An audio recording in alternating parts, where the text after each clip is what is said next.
All right, so for level 1, again, remember our unemployment rate is the percentage looking for a job but can't find the job, whereas our labor force is those that are working and actively searching. Our discouraged workers are those that would like a job but stopped searching. So these are the discouraged workers that left the labor force and no longer are calculated in the unemployment rate.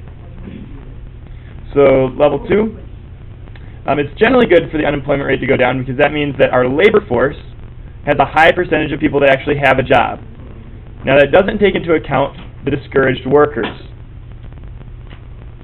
Okay, the 4 different kinds of unemployment. We've got structural, which means that our jobs are in such a way that our skills don't match the job. So this is why we don't want to have 50 million language arts majors, because they aren't going to all fit jobs that we have available in our economy. So structural unemployment. Cyclical is just when the economy is bad.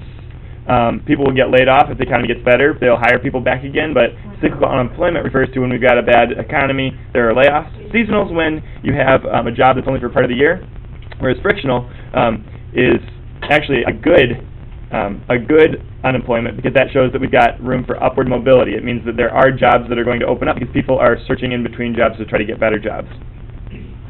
For level 3, we want to make sure that we describe again that the unemployment rate tells us how many are looking for work but can't find it.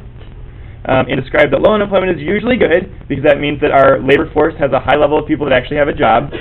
We don't want 0 unemployment because that means no upward mobility. So that frictional unemployment being a good thing, that's because our 0 unemployment would be bad because the people couldn't move up in the world. There couldn't be any upward mobility. And then you also want to address this last part of the question, the misleading part of the unemployment rate, and that would be that sometimes discouraged workers re-entering the workforce are going to cause that unemployment rate to shoot up because there are going to be more people looking for a job that don't yet have a job.